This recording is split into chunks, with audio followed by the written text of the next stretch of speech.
Hey everyone, have you ever wanted to add sheet music to your glass art using regular printer paper and a regular inkjet printer?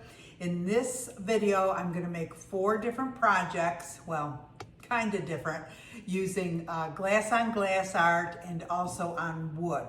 And I do make a few mistakes along the way, so I hope you join me and find out how to do it and what not to do. Hope I'm not getting too technical for you, but I'm going to leave a link to this old Christmas tree clip art, and you just touch those 3 little dots and it will download it onto your computer. Then you go into your files, into your downloads, click on the word download, and it will be the very top file. Double click that and it'll come up, and you just go to the very top and click print, and that's how you get it.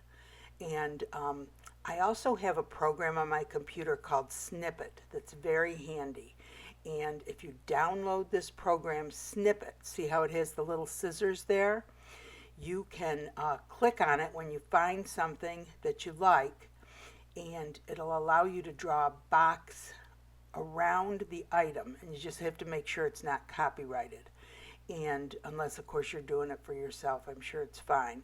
But and then I have another program called Pages, and that's what I paste a lot of my stuff into, and you can enlarge it not only as big as one page, but if you want it over multiple pages, it allows you to enlarge it over multiple pages. So Snippet and Pages are 2 programs I use all the time. So this is my 8x11 framed glass, and the very first mistake I made is I took the prongs out that hold the backing on, and because I'm going to be putting music on the back of this or paper, you really want to keep those prongs so that you can put your backing back in. And I just wasn't thinking. So normally this is what you would do if you're going to be doing glass on glass art. You would take all the prongs out. And another tip is these cheaper frames like this, if you try to pull them out and up instead of pulling them straight out, the plastic actually cracks because these are plastic frames.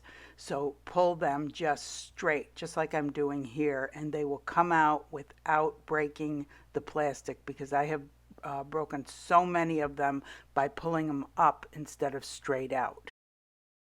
Trying out a new glue today. It's called Tight Bond. Pat from our Facebook group had suggested it. She said that she had started using it on her framed glass, and she said that it works really well, dries clear, and she has not had any leaks at all. Less expensive than Elmer's glue, only $6.62 for a 16-ounce bottle. I will leave a link in the description. What I normally do is take the glass out and then go around the perimeter of the back of the frame where the glass would sit, and then I replace the glass and go around the perimeter one more time. And I don't know what I was thinking, but after I went all the way around the perimeter, I had put so much glue on, I put the glass back and I never went around the perimeter another time. I just waited for it to dry and then put the painter's tape around the perimeter as an extra precaution against resin leaks. This will temporarily hold the glass in place and prevent resin leaks while your resin dries. The resin is what will permanently adhere the glass to the frame. So this time I decided I was going to make my Christmas tree a little bit different. I'm using a 4mm rhinestone chain, and it probably looks like I'm using the back of it, but I'm not. They're gold, kind of a gold rhinestone, and I'm just putting the rhinestone chain down first, and then I'm putting the glass in between the rhinestones. And you can put your glass on first and then wind the chain like that, but I don't think it'll turn out quite as pretty. So this is the way I decided I was going to do it. The glass I'm using for this project is Ashland Decorative Filler, the silver reflective glass that's been colored with the Dr. Martin Bombay India ink, the color grass green. It's a beautiful Christmas green, and once dry, it does not run or fade when resin is put over it. Then just tried to straighten everything out as best I could. Here it is all set up, ready for the resin, and this is the second mistake I made. I put the angel up way too high, and in a minute you'll see why. Next, I mix up my resin. The resin I'm using for this project is Naked Fusion, the new and improved formula. It's a 1-to-1 ratio casting resin. Remember, you do not need to use a coating resin for glass on glass. Casting resins work perfectly fine, and they are 1/2 the price of coating resins.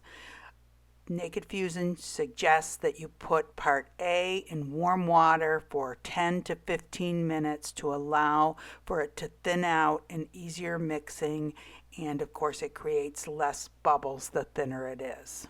Warming and thinning your resin so that it creates less bubbles is especially important if you're using it for a mold. When doing glass on glass, you can get rid of the bubbles with a kitchen torch or with a heat gun, whereas with molds, it's not in your best interest to use heat because you can damage the molds. I usually drizzle my resin over the glass first, and after I'm assured that the glass is completely covered, then I take my resin and put it around the perimeter and up into the corners. And I do use my little silicone tool to, or whatever I've mixed the resin with, to push it up into the corners. Although they say resin is self-leveling, it does need a little help. And it's really important that you have your projects on a flat level surface, and you'll see I have those cups under it. Now that's what you'd normally do for a canvas, but this actually helps to support the glass also, so that's why I have it up on the cups. So when you have it just sitting down, the glass is only being supported by the glue and the tape. Whereas if you, and it's putting pressure on the frame, which could allow for it to loosen around the edges and could cause leaks. So if you're having problems with leaks, you might want to consider putting cups underneath the glass. That way the pressure is on the cups and not on the perimeter or the frame that it's sitting in. The tree trunk is actually a piece of a bracelet. I look for old jewelry at thrift stores and garage sales all the time, and I even get broken jewelry because there's always a part of it you can use in your project. And then I have a little angel that I put up at the top. And once I'm sure all my glass is covered, I take, this is Ashland decorative filler. It is actually the iridescent glass that comes out at the holidays or at different times a year, and I just put that all along the bottom to kind of simulate snow. Particular resin has a 45-minute work time and cures best at temperatures between 70 and 80 degrees Fahrenheit. Done with the project, I always come back every 15 minutes, look for sediment, get it out with a toothpick, look for bubbles, retorch if necessary, and look for glass placement. If anything's shifted, shift it back into place. And then I use the kitchen torch to get rid of the bubbles. And now it's ready, so I have it on my heat table and I put it on for 2 hours at the highest setting, and it's done in 2 hours. If you guys have never seen this heat table, it is amazing for molds. It's also in your best interest to cover your project with a dust cover, and this table happens to come with a dust cover.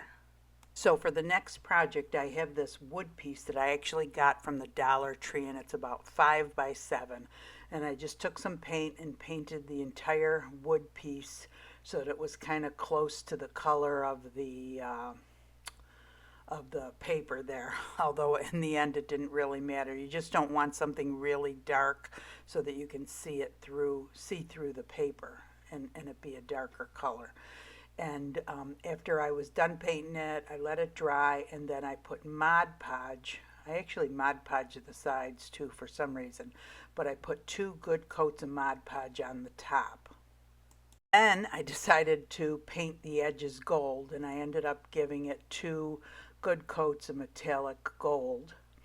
And then I ended up doing 1 more coat of Mod Podge on the top. So I actually ended up with 3 coats of Mod Podge on the top.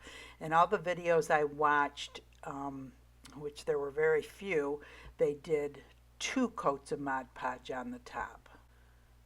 So after that last bit of Mod Podge, I let it totally dry, and then I had my cutout, a smaller one of course.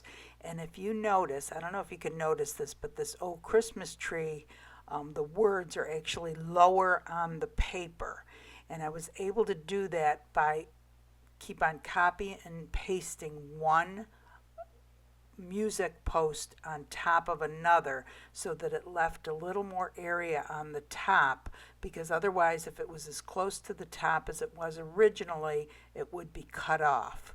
So after the Mod Podge was totally dry, I centered it as best I could, and anybody who watches me knows I have a terrible time centering things.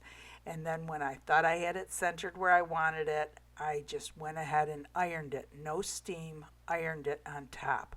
Other people have suggested that you spray it with hairspray and let that totally dry before you put it on, or the ink will run with an inkjet printer, but it did not run. And I had practiced this before, or tried this before, I should say. I put Mod Podge on another piece of paper just to make sure it hadn't run. But this paper had actually sat undisturbed for a week before I ironed it on. So that could have something to do with it. So after I ironed it, it was perfectly flat. There was no wrinkles at all in it, totally flat. Then I painted the Mod Podge on.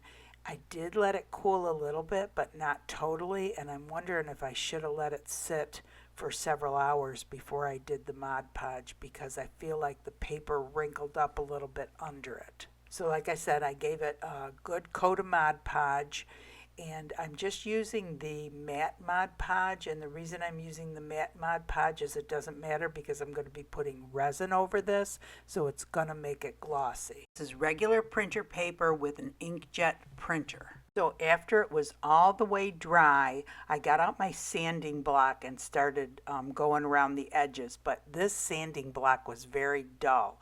It was a very, it just was not working.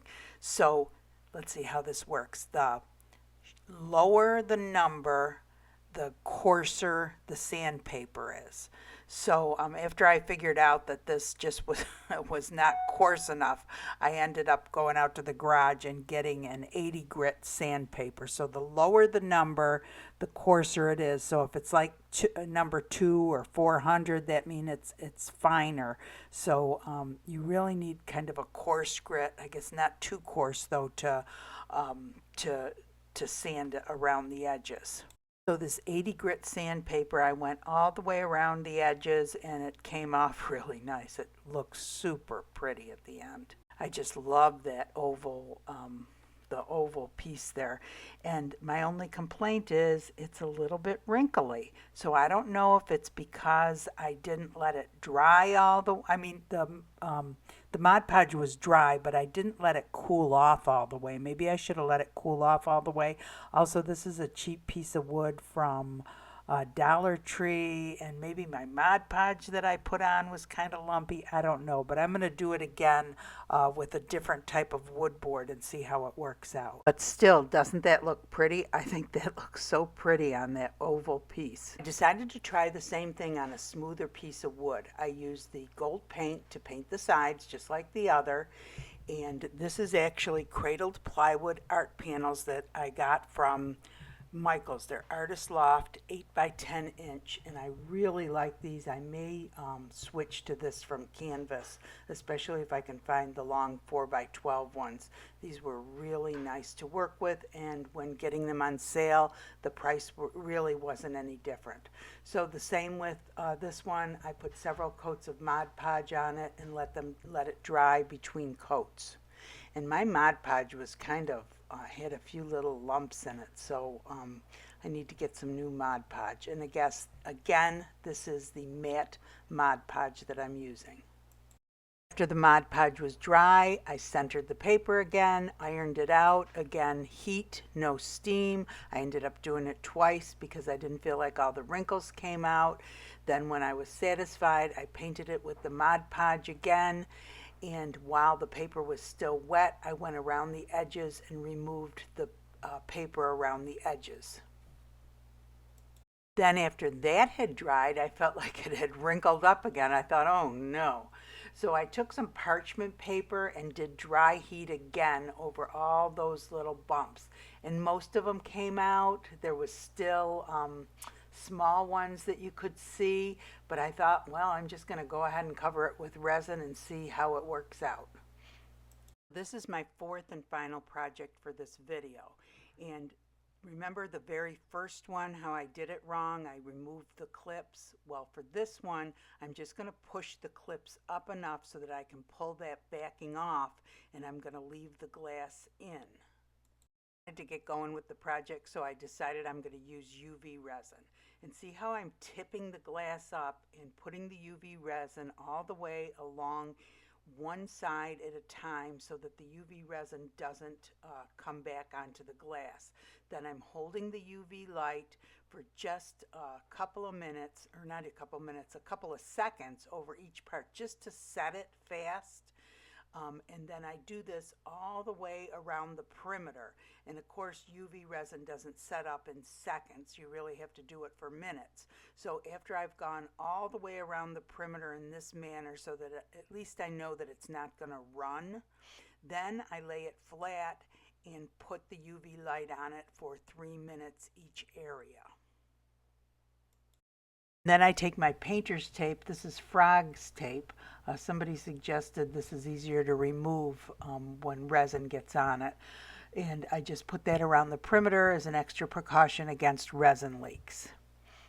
So then I go ahead and I put the paper behind it just so I can see where the glass art's going to go, and I'm going to remove it after. I'm using 4mm gold chain to form the baby Jesus's crib, and I'm using one long one and then 2 short ones to form kind of an X, and that's going to be the cradle or crib for baby Jesus. I have a large collection of faux sea glass that I tumble myself, and I do have a video on how to make it if you're interested. So next I take a clear cabochon for baby Jesus's head, and I take my nippers and I nip off the bottom of it so that it will fit up against the sea glass, which is going to be the body. And then I take some flesh colored paint and I paint the back of the cabochon. So when you're painting cabochons, if you paint the back of them, of course the color will show through, and it works perfect. So I actually end up doing 2 of them and then just letting them dry. So next I take some Ashland decorative filler. This is actually called yellow glass, although it looks kind of goldish, and I've picked that up at the holiday season. I hope they get it again this season because it really is pretty. And I use that for the straw in the baby's bed, and then a piece of sea glass for the body, and the cabochon that I painted the back of for the head. And right now I'm just trying it for placement, but when I pour the resin, some of the bigger pieces I'm going to take off. And of course the rhinestone chain, you could actually glue that down ahead of time. I did not because I was just trying to get the project done. So I also used the 4mm rhinestone chain to kind of form a halo over baby Jesus's head. And then here I have some more of the Ashland decorative filler. It's the iridescent glass that they have up there right now for the holidays, just to see how that would look. So I'm taking the 2 larger pieces off and that iridescent glass, because it's best if you put it on top of the resin and don't pour resin over it. You'll see it better. And as far as the baby Jesus goes, I'm going to take that off also. And I take the paper out of the back because hopefully I'm not going to have any leaks, but if I did, it would ruin the paper. So it's in your best interest after you have everything set up to remove the paper from the back, just so you don't risk damaging it when you resin everything. Next I take my 1/4 inch green reflective fire glass that I picked up on Amazon. It has a silver reflective side. It's super pretty. I've had this for a while and I've used it for quite a few Christmas trees. And then for the other project, I have the crushed Ashland decorative filler that's been colored with the grass green Dr. Martin's Bombay India ink.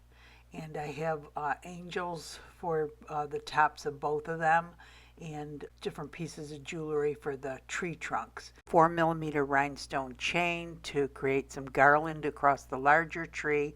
And then I realized that I didn't put the tape on the back of the small one, so I had to take all the glass off and put the tape on and trim it around the edges, put all the glass back on again. So I really wanted the jewelry to be gold, and the angel and the tree trunk were both silver, so I just took my silver metallic oil-based marker and painted them both gold. It's a real easy way to change from one metal to another.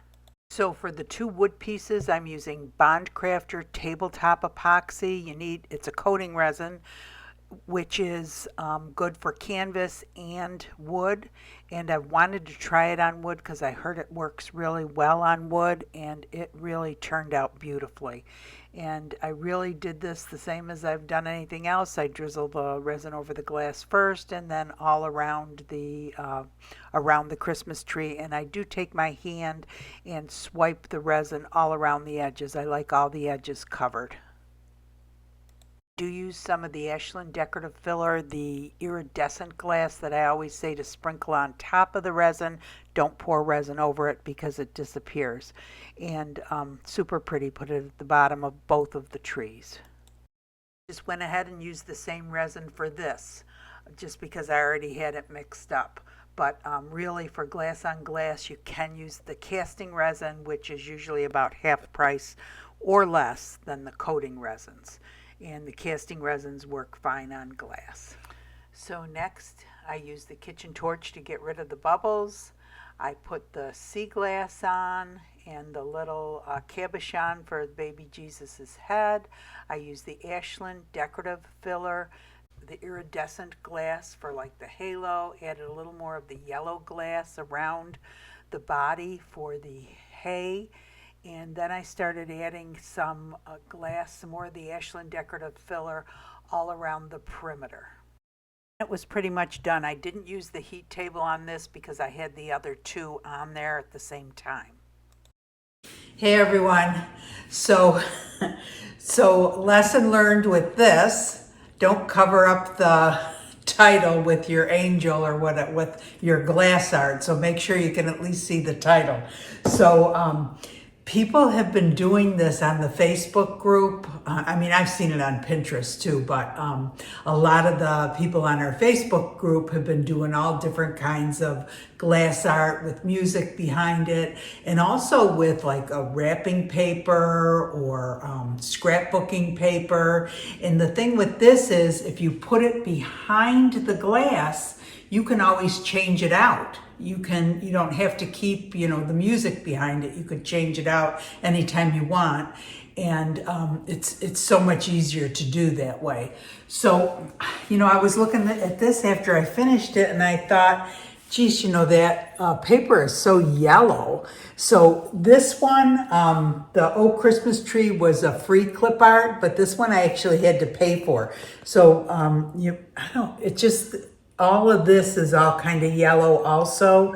So it's just, I don't know. And then with the gold, it's almost too yellow. I think I should have done this with a lighter background. Look at how much lighter that is compared to this. So, it's still pretty. And I've seen this. This is actually, I saw something similar to this. Michaels sells some artwork with something similar to this. And I have seen I think I've seen some people on our Facebook group doing this. I have not seen it with the rhinestone chains though, and I thought that would be a super easy way to do it. And I have tons of faux sea glass, so that worked out perfect. And if you don't have the faux sea glass, you can actually nip a piece of glass in that shape and tumble it a little bit and then use that. But because you're going to be doing resin, I just put the resin under it because I was afraid. This is a pretty dark piece of sea glass, but if you're using a lighter piece of sea glass, be careful with putting resin over it because it could disappear. But I thought that was pretty. You can just do that. I've seen this little symbol here just on a small framed piece of glass. which is super pretty too. I mean, I'm not the first one to do it. I've seen it a bunch of places. And this turned out so good. So I was so worried about the little wrinkles, and you cannot even see them. The resin totally hid the wrinkles. You see how that came out so nice? I don't see any wrinkles at all. Now, I had this piece of paper sitting over by the sink, and I think a little bit of water splashed on it. And well, you can barely see it. There's a little spot up there. But I just love the way this turned out, and I love this board.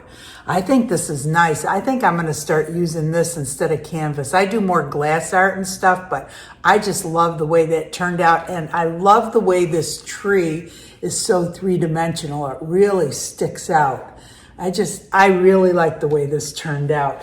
And then this one here, the Dollar Tree wood. So you could get these. I mean, you could make these really cheap. And look how pretty that turned out. I think some resin leaked underneath there. Can you see the discoloration? But it's kind of yellowed paper, so it kind of adds to the tone. It, looks old. But these are from the Dollar Tree, and it was really rough. The wood around the edges was rough, and I did sand it a little, but it really could have used some more sanding. I was kind of being lazy. But really the resin hid it all. I painted it and then Mod Podged it and resined it, and the edges really look nice. So, and this is the Bond Crafter tabletop, and it covered beautiful. Bond Crafter tabletop. And at the end of this month, I'm going to give you some information about some tabletop coating resins and other resins that is going to shock you. You won't believe it. So, and then this one here, well, of course, that's the one that I messed up. But, so when you're doing it with something on the back, you want to leave the prongs in so that you can replace this. And I popped them out. I wasn't thinking. So 2 mistakes on this. Took the prongs out and put the angel up too high. But otherwise than that, I think it's pretty. And that's a different tree. I like this one a lot better because it sticks out so much, whereas this is kind of flat. But I thought that was different with the winding. I've also seen that in other places, people doing different glass art with winding. I don't know if they did it with rhinestones, but with something. But anyway, I thought that was pretty too. And I do like the dark paper instead of the bright white because they're old, old songs and that. This one's just a little too yellow for me, I think. So, of course, a lot of stuff can be copyrighted, but these songs were written in 1824 or something like that, the 1800s. And the way I understand it is if the author has passed away over 70 years, then it's not copyrighted anymore. Now, some images are copyrighted. So this happened to be free, and this one somebody was selling on Etsy, which I had to purchase. So, and what gives them the right to sell it, I have no idea, but they're on there. So there's different ways to get them. So like I said, I'm going to leave the link to this under the video. And if you follow my instructions at the beginning of the video, you can print it out also. And there's other ways to get it. And at the beginning of the video, I was trying to show you how I do the snippet to copy and paste images, and how I pull it into something called Pages to resize. And you can use that for different images, because a lot of times you want something bigger than a page. And if you want it to be 2 pages, that app Pages that you can download, you can resize it all different ways. I mean, if you're just doing something like this, you can pull it into Microsoft Word and resize it in there. But anyway, so I've always wanted to try this. I've been seeing a lot of ladies on ladies, maybe some men on Facebook doing this with it behind. And I think the majority of the people do it behind the glass. And honestly, that's the easiest way to do it. But I love this on the wood. I really do. And I think I'm gonna, well, I bought a whole bunch of these that came in a pack of like 6, and really with them on sale at Michael's, they were not any more expensive than the canvases. And I think that Bond Crafter tabletop epoxy covered really nice, covered right up to the edges, and then I just used my finger and swiped down around the edges for coverage. Oh, I'm trying to think what else I wanted to tell you. I don't know. But I hope you guys enjoyed the video. If you did, please give it a thumbs up. That really helps the channel. If you haven't subscribed yet, please consider subscribing. I'm trying to put out 2 videos a week for the holidays. And I have hundreds, close to 400, I might have 400 videos now, I don't know, of glass and resin art, all different projects, all different, just all different things. Even just resin art. I'm doing some stuff with molds too, and combining molds with glass art, just all different ideas I've been having. So in the Facebook page, amazing group over there. Everybody has so many great ideas. I have a hard time keeping up, and that's where I got this idea. And come check us out, and I hope you guys all have a great day. Thanks for watching.